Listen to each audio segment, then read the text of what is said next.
जय हिंद सभी को। मैं डॉक्टर रविंद्र। फिजिक्स एग्ज़ाम ये जो मेरा बुक है, इस बुक का दूसरा पेपर आज हम लोग डिस्कस कर रहे हैं। तो आप लोगों को टोटल जो 10 पेपर दिया है मैं इस बुक में, वो 10 पेपर पूरा आपको रिवाइज करना है। अगर ये 10 पेपर पूरा रिवाइज किया तो आपका पूरा सिलेबस का रिवीजन हो जाएगा। चलिए हम क्वेश्चन नंबर 1 स्टार्ट करते हैं। Figure shows electric field lines in which electric dipole P is placed as shown in figure. Choose the correct statement.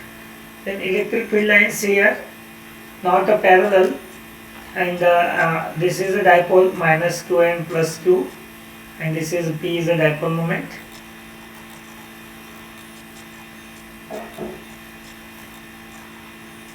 Now choose the correct option. Number 1, the dipole will not experience any force. B, the dipole will experience a force towards the right. C, the dipole will experience a force towards the left. And D, dipole will experience a force upward. इसका answer है dipole will experience a force towards left. As a field at minus q is stronger than plus q, the force will be more on the minus q. इधर ये बहुत close है तो इधर field ज़्यादा है, इसके लिए फोर्स टुवर्ड्स लेफ्ट होगा। Question number 2, IV graph for a metallic wire at two different temperatures T1 and T2 is as shown in figure. Which of the two temperature is lower? IV characteristics graph है, temperature T1 के लिए, T2 के लिए। सो इसका हम लोगों ने इधर मैंने एक डायग्राम बनाया आंसर में। इधर से अगर हम लोग ऐसा एक एक्स एक्सिस पैरेलल लाइन खींचा तो इसमें देखो आई फी अपॉन आई करो तो आपको रेजिस्टेंस पता चल जाएगा। सो इधर फर्स्ट T1 के लिए फी अपॉन आई, फी का वैल्यू कितना है देखो, फी का वैल्यू T2 का जो फी का वैल्यू है उससे कम है, तो आई कांस्टेंट रख दिया हम लोगों ने। Then the constant I value के लिए the conductor V2 is greater than V1। अगर V2 ग्रेटर देन V1 है तो resistance R2 is greater than R1, then resistance of the wire increases with rising temperature. Hence T1 is lower than T2. इसका answer है T1 is lower than T2. Means T1 is lower value. The drift velocity of free electrons in a conducting wire carrying a current I is V. If in a wire of same metal but of double the radius, the current be 2I, then the drift velocity of the electron will be. तो drift velocity का और current का relation का formula आपको पता है, वो formula use करेंगे। ये फार्मूला है I equal to NEAV, then V is equal to I upon NEA। फिर R डबल किया हम लोगों ने, तो R डबल किया तो उधर एरिया ऑफ क्रॉस सेक्शन में ये पाई 2R स्क्वायर हो जाएगा। सो इसमें R डबल हो गया, इसका मतलब इधर V डैश जो मिलेगा हमें वो V डैश V/2 मिलेगा। सो इधर वेलोसिटी का आंसर है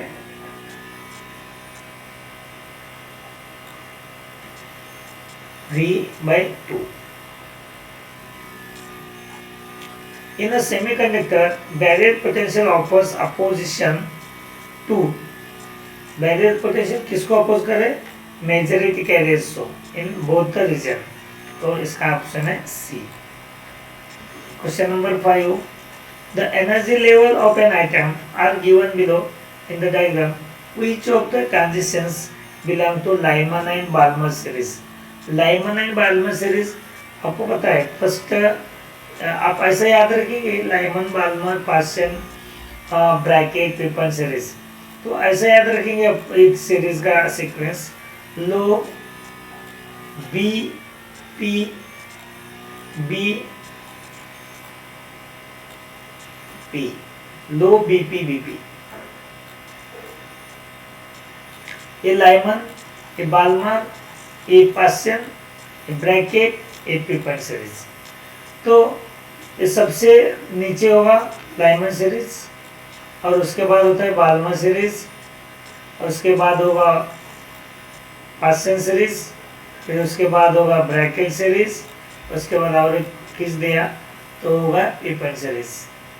सो ये ट्रांजिशन कौन सा है? बाल्मर में, लाइमन में ये सी वाला देखो, और दूसरा सी एंड ई दिखा रहा है इधर। तो क्वेश्चन में ये पूछा है the energy level of an atom are given below in the diagram, which of the transition belong to Lyman and Balmer series. Balmer series और लाइमन सीरीज, तो इसके लिए ये आंसर होगा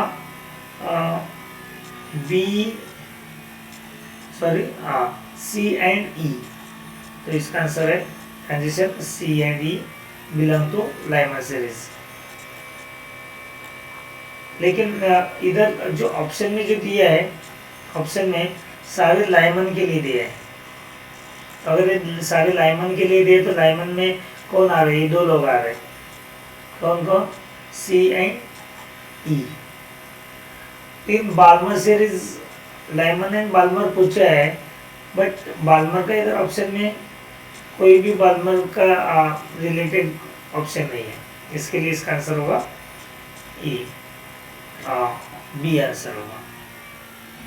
The photoelectric effect may be described using the following theories. Photoelectric effect एक quantum theory of light से describe किया जाता है, इसका आंसर है सी। The maximum kinetic energy of emitted photoelectrons is independent of, maximum kinetic energy और stopping potential भी बोल सकते हैं हम लोग, that is independent of intensity of radiation. When the light passing through prism, the condition for angle of minimum deviation is, angle of minimum deviation कब मिलेगा? when angle of incidence is equal to angle of emergence। इस ये C answer correct है। Ratio of speed of microwave and infrared, तो electromagnetic spectrum में जितने सारे part है सबका सेम वेलोसिटी होगा, सबका सेम स्पीड होगा। तो इसके लिए आप माइक्रोवेव इंफ्रारेड ले लो, माइक्रो रेडियो ले लो, नहीं तो एक्सरे और गामा, कोई भी दो पार्ट का स्पीड का रेशियो लेंगे तो 1:1 होगा। इसका आंसर बी है। Question number 10, a uniform magnetic field exists in a space in the plane of the paper and is initially directed from left to right। इधर electric field left to right दिखा है। When a bar of soft iron is placed in the field parallel to it, इधर एक ये जो बार of soft iron है, ये जो स्क्वायर टाइप ऑफ जो दिख रहा है, इसके अंदर पुट किया, the lines of force passing through it will be represented by, ये सॉफ्ट आयरन है। देन इसका आंसर क्या हो सकता है? तो soft iron ferromagnetic material, so that इसका आंसर होगा सारे मैग्नेटिक लाइन्स अंदर से चली जाएगी। इसका आंसर है बी, ऑप्शन है B. 11 number question, a galvanometer coil has a resistance of 15 ohm, G दिया है resistance of galvanometer, and it shows the full scale deflection for a current of 4 milli ampere, ये I दिया है current, convert it into an ammeter of range 0 to 6 ampere. तो 0 to 6 ampere, इन दोनों में current कौन सा ज़्यादा है? ये ज़्यादा है। तो ज़्यादा वाला करंट होता है आई, और छोटा वाला वैल्यू जो भी रहेगा वो आप समझ लेना आई जी, ये होगा आई जी। तो ये फॉर्मूला यूज करो, conversion of galvanometer into ammeter, formula है सेंटर रेजिस्टेंस का S = IG, G/I - IG।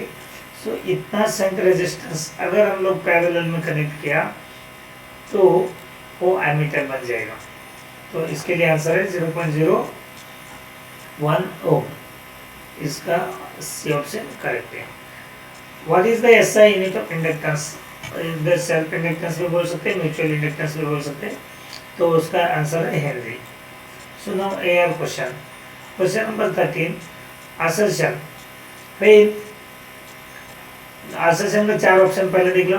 4 option क्या क्या है? पहला है if both assertion and reason are true and reason is a correct explanation of assertion.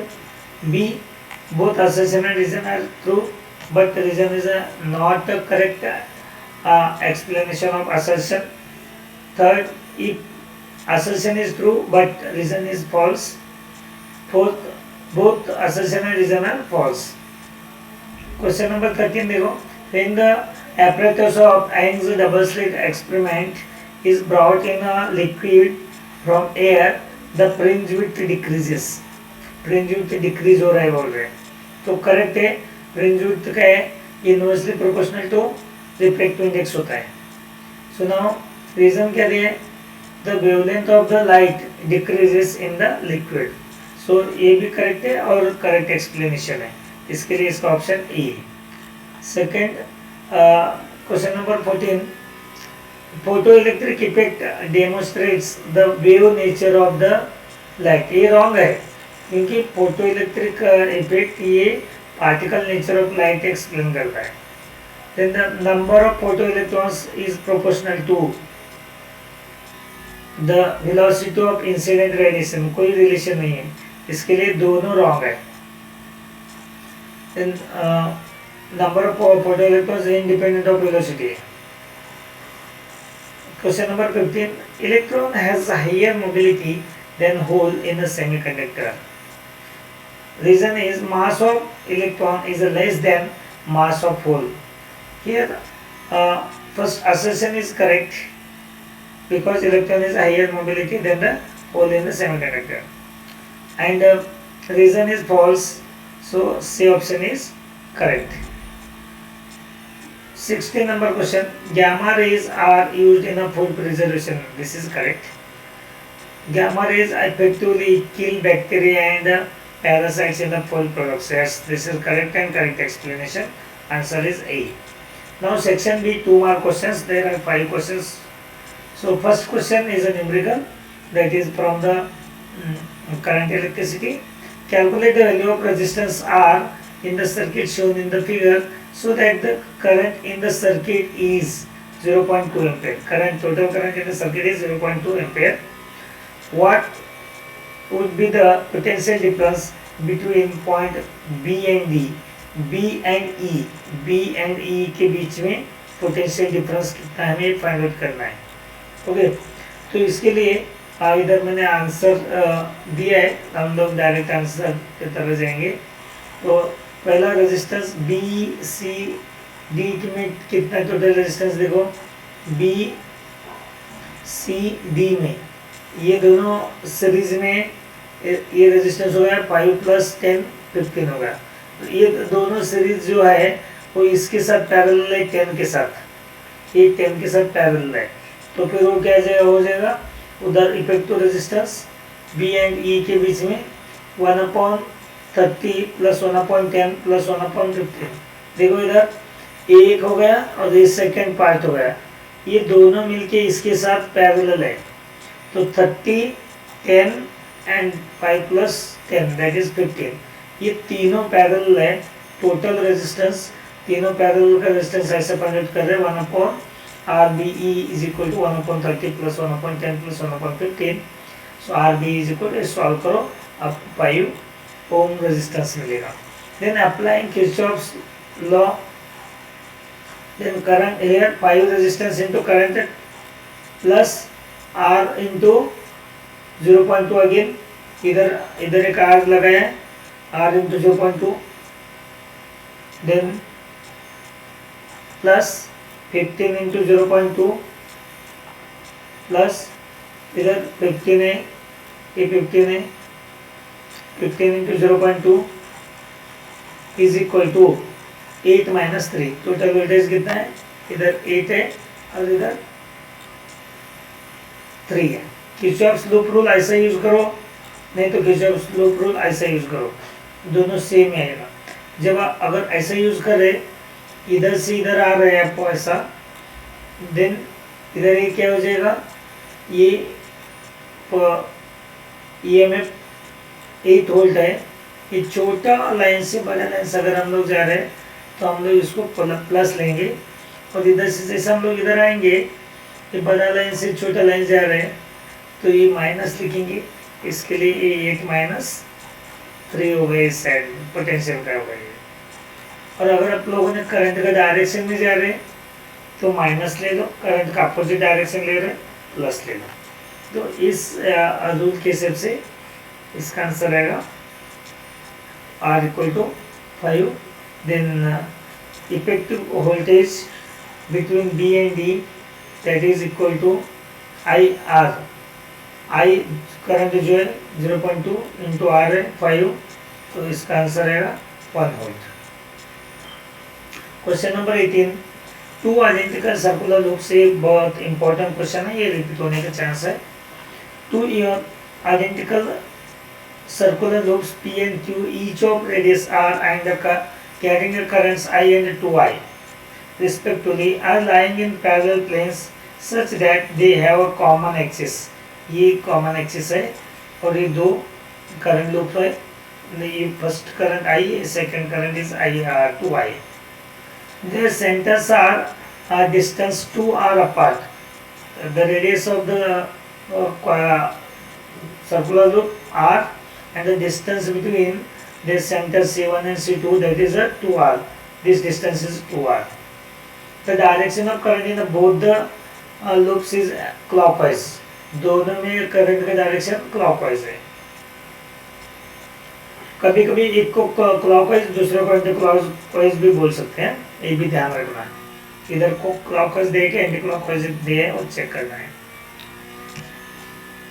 And one centre point O equidistance है C1 and C2 से।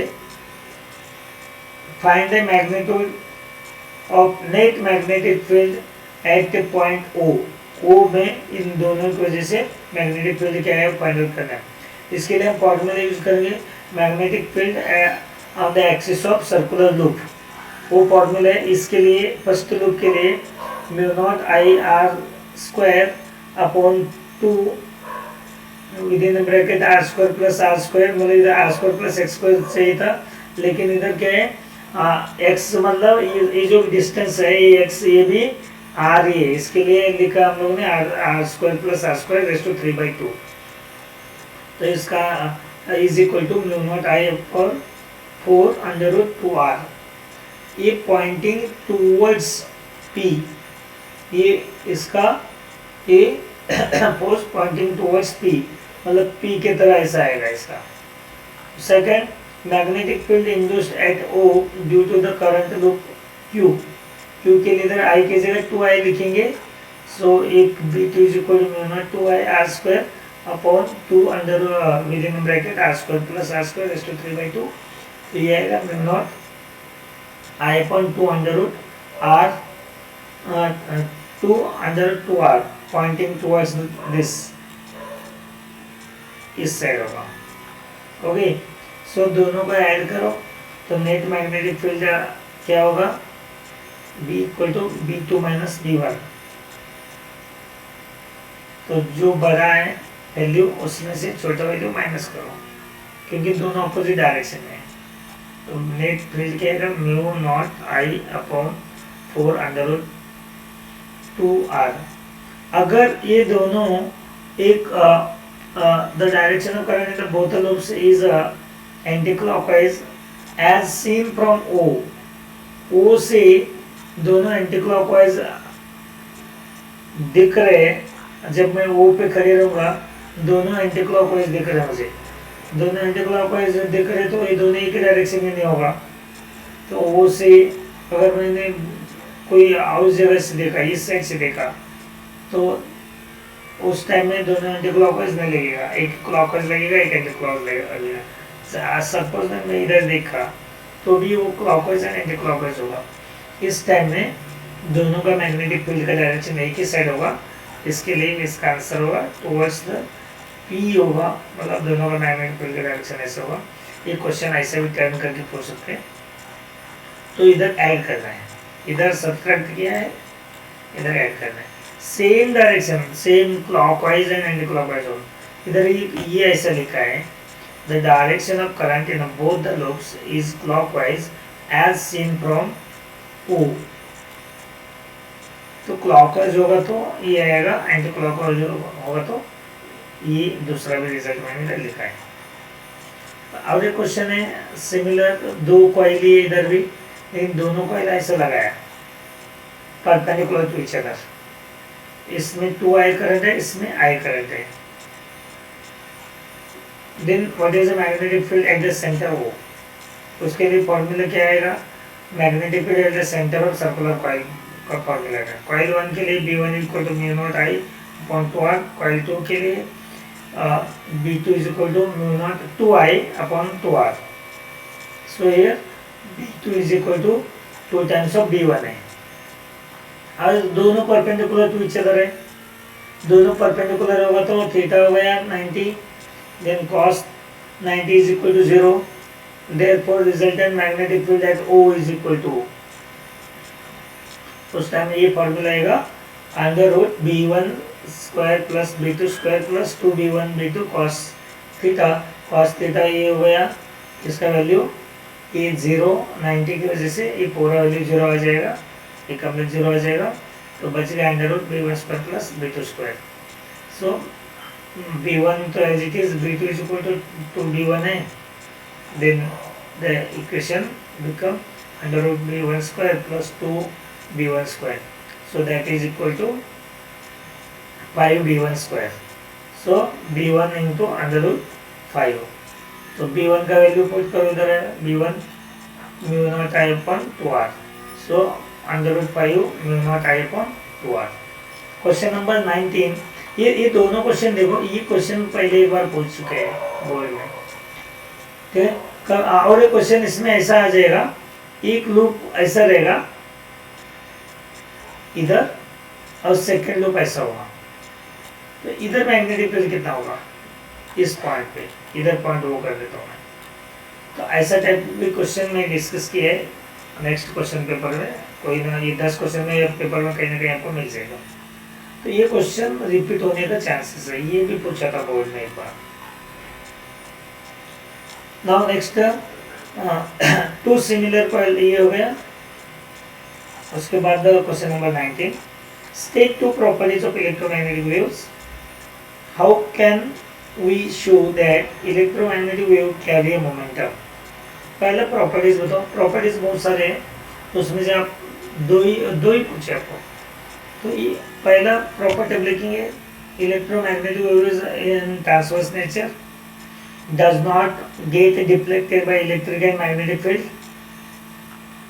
Same speed in vacuum for all the waves, no material medium required for propagation, they get refracted, reflected and diffracted polarization, and interference wave लिख सकते हैं, EM waves carry momentum and energy। तो इस property में momentum energy carry करेंगे ऐसा लिखा है। तो इधर सेकंड क्वेश्चन में how we can show that electromagnetic wave carry momentum, ये सेकंड क्वेश्चन का आंसर ये इधर दे, मोमेंटम भी कैरी कर रहे हैं, एनर्जी भी कैरी कर रहे हैं, तो हाउ, उसका आंसर इधर है, electric charges present on a plane kept normal to the direction of propagation of a EM wave can be set and sustained in motion by the electric and magnetic field of the electromagnetic wave. The charges thus acquire energy and momentum from the waves. Now question number 20. Plot a graph showing radiation of de Broglie wavelength lambda versus 1 upon under root V. V is a potential, where V is a accelerating potential for two particles A and B carrying the same charge but of masses m1 and m2. Here m1 is greater than m2. Which one of the two represents particle of smaller mass and y? ये wavelength and 1/√2 का graph है. ये m1 and m2. m1 greater than m2 है, m1 ज़्यादा है, m2 कम है. Okay, तो अभी डी वर्गली वेवलेंथ अगर सेम ले लिया तो 1/v का रिलेशन देख लो. अदरवाइज 1/v सेम ले लिया तो डी वर्गली वेवलेंथ अलग अलग होगा. तो इन दोनों का रिलेशन क्या है? Lambda is equal to h/√2m/q into v. इसमें और एक चीज़ सेम चार्ज बोला है. सेम चार्ज मतलब इधर q सेम होगा या सिर्फ हम लोग m का रिलेशन देखेंगे. m का रिलेशन क्या है? देखो, lambda is equal to √m and 1/√m 1/√v. तो अभी लैम्डा और 1/√v का रिलेशन है. तो लैम्डा डिवाइड बाय 1/√v करेंगे तो बचेगा इधर h/√2q 1/m. ये कांस्टेंट है, इसको छोड़ दो. अभी इन दोनों का जो रेशियो लेंगे हम, लैम्डा अपॉन 1/√v, जिनका ज़्यादा होगा और इधर 1/m है, तो ये कम होना चाहिए. तो as the charge on the two particles is same, so ये slope is directly proportional to 1/√v होगा. Hence particle with a lower mass m2 will have a greater slope. m2 का स्लोप ज़्यादा होगा. देन इसका answer क्या होगा? Which one of the two represent a particle of smaller mass? तो उसका मास m2 का कम होगा.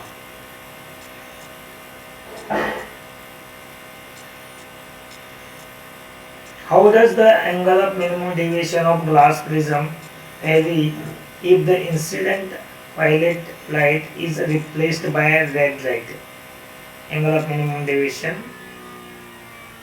ऐसे वेरी करेगा, देखेंगे. तो इधर एंगल ऑफ डेविएशन, ये अगर ऐसे प्रिज्म बना देंगे हम लोग, ये प्रिज्म बना दिया, इधर ही पता चलेगा आपको. इधर से जो व्यू है, रे ऑफ लाइट ऐसे जाएगा. तो मैंने ऐसे ही थोड़ा सा 3-4 पार्ट बना लेता हूँ ऐसा. तो सबसे ज़्यादा डेविएट होने वाला वायलेट कलर होता है और सबसे कम डेविएट होने वाला रेड कलर होता है. मतलब the angle of minimum deviation of red colour is less than violet colour.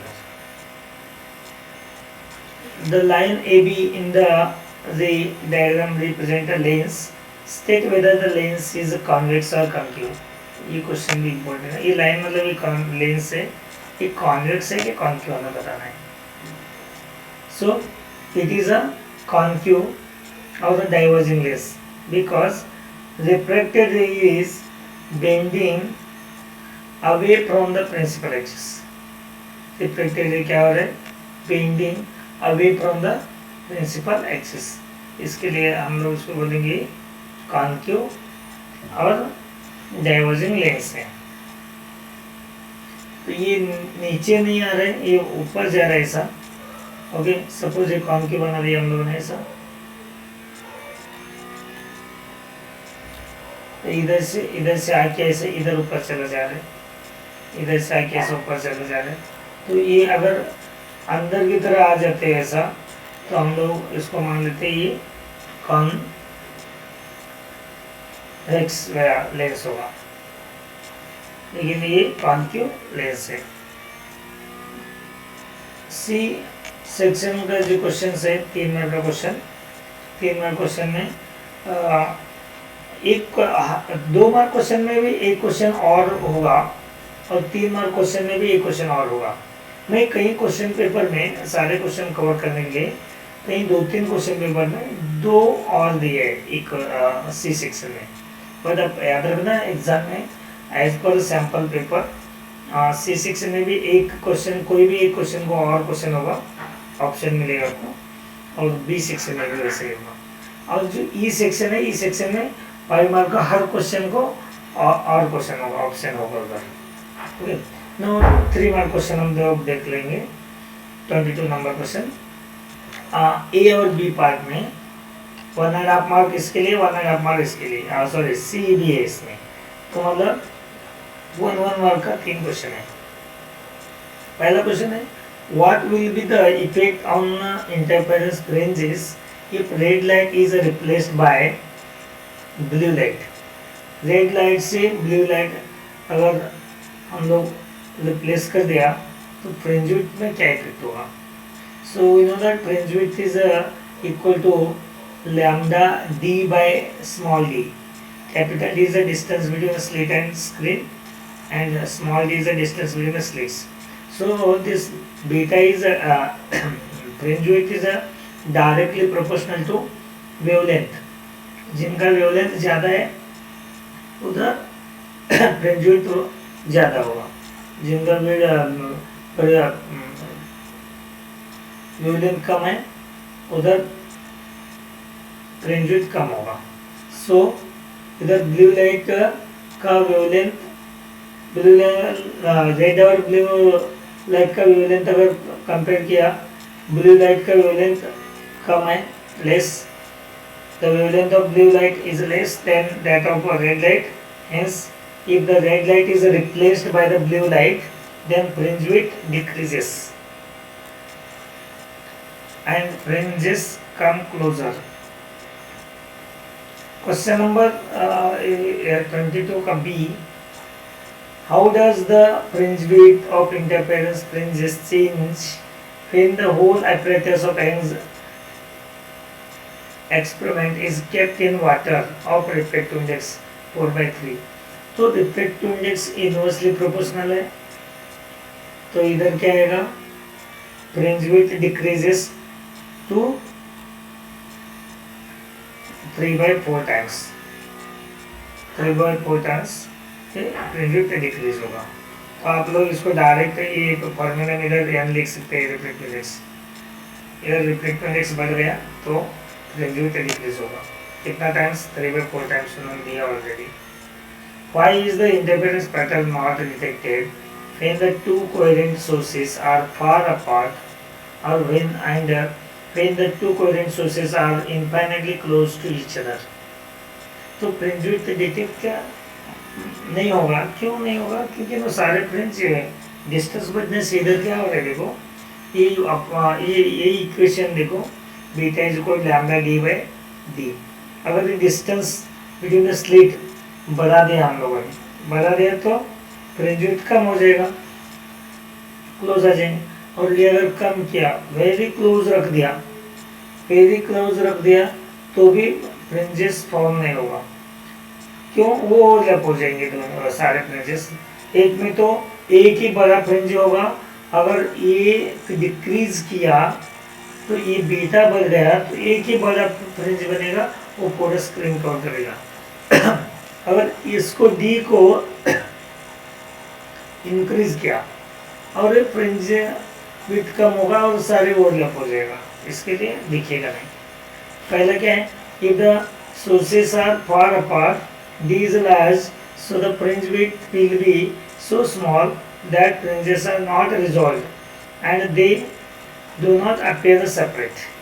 That is why the fringe interference pattern is not detected for the larger separation of the coherent sources.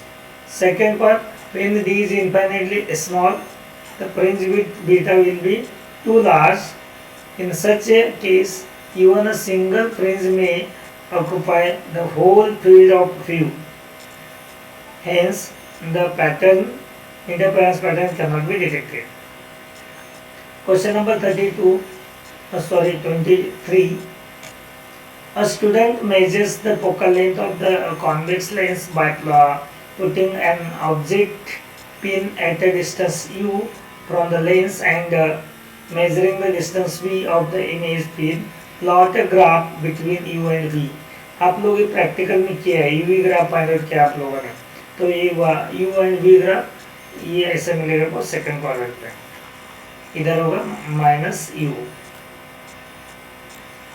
ये graph 1/v 1/u भी अगर पूछे आपको question तो आप याद रखना 1/v ऐसा ऐसा है ग्राफ,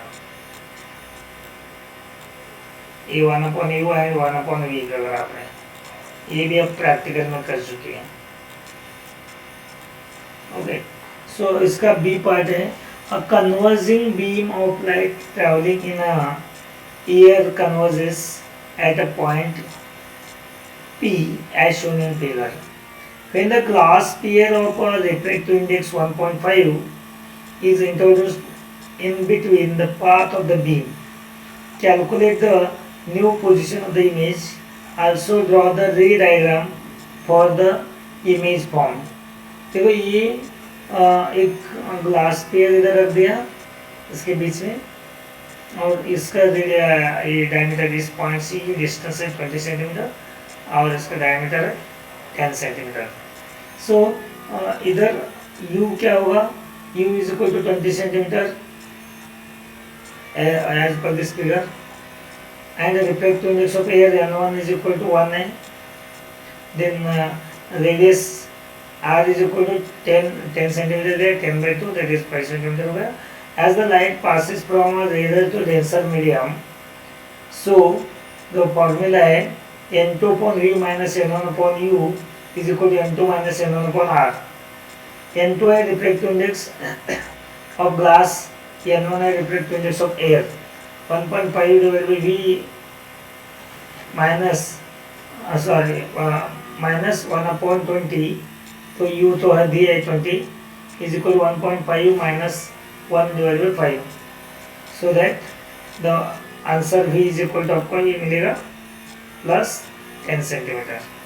और उसका जो डायग्राम बनाएंगे रे डायग्राम ऐसा होगा, इधर देखो ये जो दिया है ये ऐसा आ रहा है रेज, तो ये रेज इधर आके इधर कन्वर्ज होगा इस पॉइंट पे।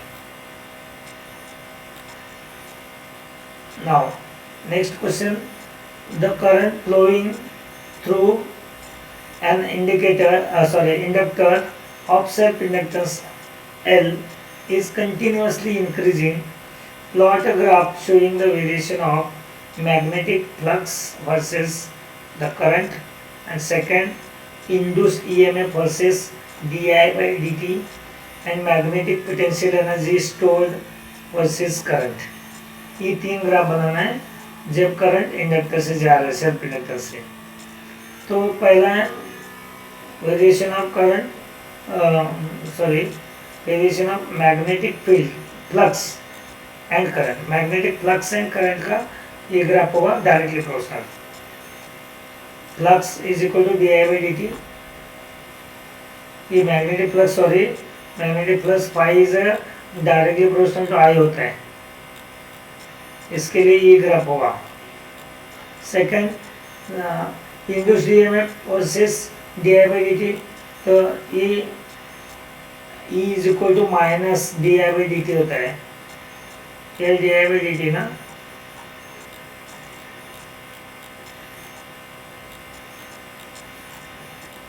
L D I by D T, तो इसके अकॉर्डिंगली ये ग्राफ इधर ऐसे मिलेगा। अगर when the current is increasing at a constant rate, तो कांस्टेंट रेट से अगर इंक्रीज हो रहे तो ये कांस्टेंट रहेगा।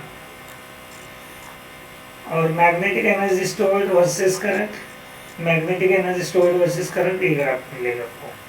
ये तीनों ग्राफ एक एक क्वांटिटी कुछ है। नेक्स्ट है question number 25, derive an expression for velocity of an electron in a stationary orbit. Write the two important limitation of Rutherford nuclear model of the atom. पहला क्या है question, velocity of electron in stationary orbit find out करना है। इसके लिए हमें Bohr का law use करेंगे। बोर का सेकंड लॉ है, बोर का सेकंड पोस्टुलेट है, angular momentum is equal to NH/2 pi. Angular momentum is mvr is equal to NH/2 pi. इससे हमें v मिलेगा P is equal to mh upon 2 pi mr. But radius of the stationary orbit is, stationary orbit का radius r is equal to n square h square epsilon naught divided by pi m e square. ये formula put करेंगे तो ये equation मिलेगा P is equal to mh upon 2 pi m into pi m e square divided by n square h square epsilon naught. तो इसमें पाई pi value cancel हो जाएगा, फिर इधर का एन एच एक कैंसिल हो जाएगा. सो ऊपर रहेगा सिर्फ एम भी एक मास इधर से एम कट होगा, ऊपर E square divide by 2NH epsilon naught. इधर जो रेडियस का वैल्यू कैसा है, रेडियस को वैल्यू को याद करना है. रेडियस का वैल्यू के लिए आप लोग क्या करेंगे, बोर का फर्स्ट पोस्टुलेट यूज करेंगे. बोर का first postulate m v square upon r is equal to 1 upon 4 pi epsilon naught e square upon r square. ये हो गया first postulate. Second postulate m v r equal to nh by 2 pi. इस second postulate को square करेंगे, इधर से v value v को separate करेंगे और जो पहला पोस्टुलेट से भी v का वैल्यू सेपरेट करेंगे, v स्क्वायर कह सकते हैं. तो इन दोनों इक्वेशन अगर इक्वेट किया r का वैल्यू आपको मिल जाएगा. वही r का वैल्यू इधर यूज करना है. उसका भी डेरिवेशन में कहीं ना कहीं क्वेश्चन पेपर में दे दिया है, वो उसका डेरिवेशन करने के बाद ये वैल्यू आपको याद करने की जरूरत नहीं पड़ेगी. तो ये फाइनल इसका v का value v is equal to e square upon 2NH epsilon naught. अगर इधर z ले लिया एटॉमिक मास नंबर, z से मल्टीप्लाई करेंगे. ये जनरल इक्वेशन हो गया. Important limitation of Rutherford model are दो important limitation दिए. According to Rutherford model, electrons orbiting around the nucleus continuously radiates energy due to the acceleration. Hence, the atom will not remain stable. Second limitation is first stability of the इधर stability बताएगा नहीं है. Second में क्या है, an electron spirals inwards, its angular velocity and frequency change continuously. Therefore, it should emit a continuous spectrum. But an atom like hydrogen always emits a discrete line spectrum. एक limitation. तो ये दोनों Rutherford का important limitation है. तो मैं इसमें सारे क्वेश्चंस बहुत डिटेल में एक्सप्लेन नहीं कर रहा हूँ क्योंकि हमें बहुत कम टाइम में रिविजन करना है. मैं जस्ट कहीं पॉइंट रीड कर रहा हूँ. Now next question 26. Answer the following. Why are the connections between the resistors in the meter bridge made of thick copper strips? एक क्वेश्चन बोर्ड में पूछा था एक बार. Second, why is it generally prepared to obtain the balance point in the middle of the meter bridge wire? meter bridge wire को balance point middle में आना चाहिए, ये मतलब एक्यूरेसी के लिए. सी which material is used for meter bridge wire and why?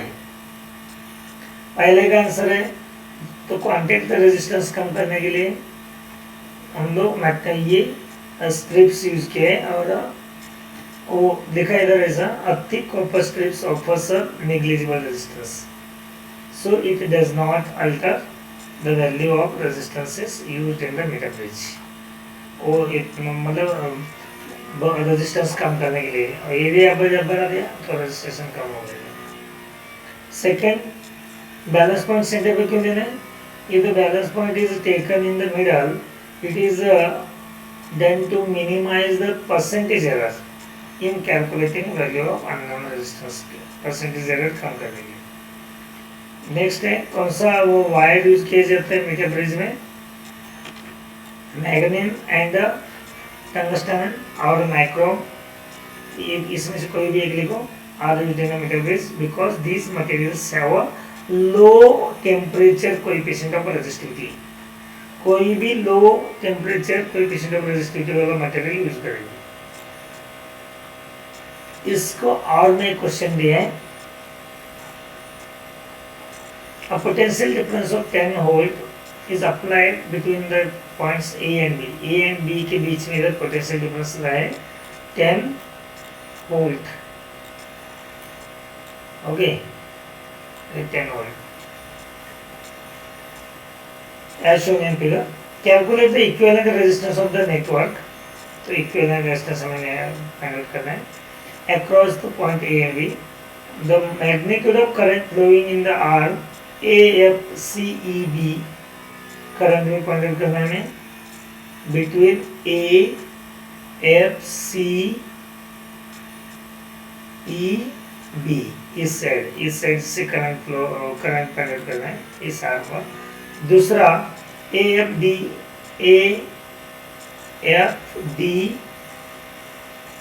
EB, इस arm से करंट फाइंड आउट करना है। ओके, सो अभी हम लोग इसको इस डायग्राम को थोड़ा सा चेंज करेंगे।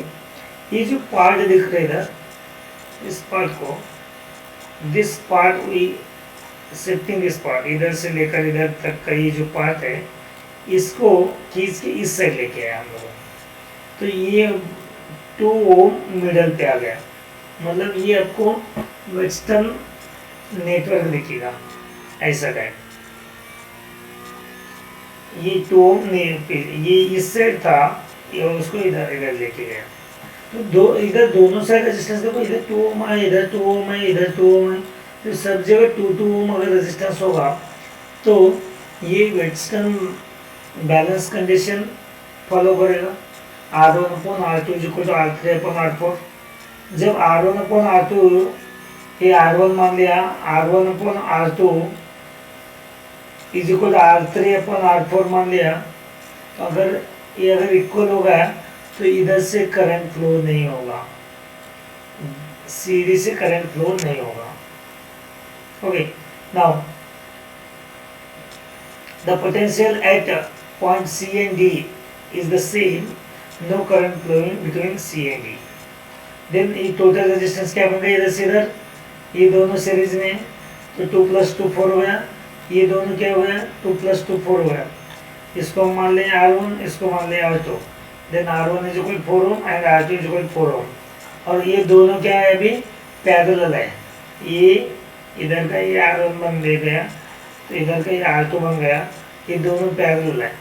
अगर दोनों पैरेलल होगा तो पैरेलल का फॉर्मूला यूज करेंगे, 1/R = 1/4 + 1/4, that is equal to 2 ohm resistance मिला।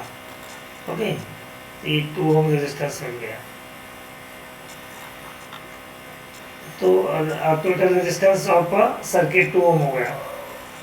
अभी हमें करंट फाइंड आउट करना है 2 आर्म का। कौन सा आर्म का करंट फाइंड आउट करना है, पोटेंशियल डिफरेंस तो दिया इधर, तो V = I1/R1। तो इधर से AFCEB का है, देखो AFCEB अपर ई आर्म में करंट क्या है, इसको I1 मान लो। I1 into this R, resistance कितने ऊपर 4 ओम। तो ये आंसर हो गया। टोटल पोटेंशियल V10 = ये क्या हुआ 4 × I1, तो I1 का वैल्यू फाइंड आउट किया। सिमिलरली AFDEB, ये भी करंट होगा 2.5 एम्पियर, दोनों सेम टू सेम, दोनों में रेजिस्टेंस सेम है। एंड द थर्ड में no current flows between C and D, क्योंकि बैलेंस कंडीशन फॉलो कर रहा है, इसके लिए करंट उधर से करंट फ्लो नहीं होगा। Question number 27, define electric dipole moment, what is its SI unit, depict the orientation of an dipole in stable and unstable equilibrium in the uniform electric field. पहले इलेक्ट्रिक डाइपोल मोमेंट का definition में बोलेंगे। What is electric dipole moment, that is P = 2qL, और 2qa लिखा है कहीं book में, तो P = 2qa। 2a is distance between small distance between minus q and plus q, and one q is a charge. So it is a product of any one charge and the finite distance between two charges. ये electric dipole moment. Its direction is from negative to positive. Dipole moment अगर हम लोगों ने इधर minus Q इधर ले लिया, plus Q इस साइड ले लिया, तो इनका डाइपोल मोमेंट का तो डायरेक्शन होता है माइनस क्यू से प्लस क्यू की तरह. तो यूजुअली आपको पता है charge plus Q to electric field का direction plus Q to minus Q होता है. इलेक्ट्रिक फील्ड का डायरेक्शन ये है plus Q to minus Q. And इसका एसआई यूनिट क्या है? SI unit coulomb metre. Coulomb metre अच्छे से दो लिखना है इसको, कूलम मीटर. नहीं तो ये आप लोग सेंटीमीटर लिख देंगे, सीएम. सीएम ऐसा नहीं होना चाहिए. Coulomb C capital and metre. Stable state में इलेक्ट्रिक डाइपोल अगर हम लोग यूनिफॉर्म इलेक्ट्रिक फील्ड में रख दिया तो स्टेबल स्टेट के लिए डायग्राम क्या होगा? अनस्टेबल स्टेट में डायग्राम क्या होगा? अनस्टेबल स्टेट मतलब एंटी पैरेलल होना चाहिए. तो इलेक्ट्रिक फील्ड का अपोजिट डायरेक्शन में डाइपोल का डायरेक्शन होना चाहिए. तो इधर देखो माइनस क्यू इधर है और प्लस क्यू इधर है. इलेक्ट्रिक फील्ड का direction plus Q to minus q इस साइड होता है और ये है इस साइड होगा, minus q to plus q. तो ये डायग्राम आप बनाएंगे, इलेक्ट्रिक फील्ड दिखाएंगे और ये डायग्राम में इधर पी का डायरेक्शन दिखाएंगे, अपोजिट डायरेक्शन ऑफ ई. इधर पी का direction in the direction of E दिखाना है. ये स्टेबल इक्विलिब्रियम है और ये अनस्टेबल इक्विलिब्रियम है. Question number 28. Why do stable nuclei never have more proton than neutrons? The figure shows the plot of binding energy per nucleon as a function of mass number A. The letters A, B, C, D and E represent the positions of typical nuclei on the curve. Point out, giving the reasons, the two processes in terms of A, B, C, D and E, one of which can occur due to nuclear fission and the other due to nuclear fusion. इसमें ABCD का accordingly nuclear fusion nuclear fission and nuclear fusion reaction बताना है. Okay, सो diagram क्या दिया देखो. आपको पता है इस side lighter nuclear A B, ये सारे लाइटर न्यूक्लियर, इस साइड भी लाइटर न्यूक्लियर, इधर भी. तो मिडल में जो मास नंबर 32 170 का जो एटॉमिक मास नंबर है उनका बाइंडिंग एनर्जी पर न्यूक्लियन ज़्यादा है, वो मोर स्टेबल न्यूक्लियर हो गए कंपैरेटिव दिस. तो न्यूक्लियर फ्यूजन रिएक्शन कहाँ होगा? Smaller nuclear combine to form और nuclear fission reaction heavy nuclear split into lighter nuclear. Okay, तो पहला क्वेश्चन क्या पूछा था? Why do stable nuclear never have more proton than neutron? More proton than neutron. तो उसका आंसर है proton are positively charged and repel one another electrically. This repulsion becomes so great in nuclei with more than 10 protons or so that the excess of neutrons which produce only attractive forces is required for stability. Then, if a binding energy, if a heavy nuclei of low B per nucleon splits up into two fragments, then B per nucleon, मतलब B upon atomic mass number of the product nuclei increases and becomes stable. तो इधर equation क्या होगा? E is equal to C plus D. E is equal to C plus D equation होगा, क्योंकि ये heavy nuclear split करके ये दो बन गया और बाइंडिंग एनर्जी पर न्यूक्लियर बढ़ा दिया, मतलब स्टेबिलिटी बढ़ गया. तो सेकंड में A plus B is equal to C करना है. A plus B is equal to C. lighter nucleon combine to form a heavy nucleon, so that binding energy for nucleon increases. तो ये equation होगा. तो अभी next part में हम लोग सेक्शन डी एंड ई देखेंगे. ओके, धन्यवाद.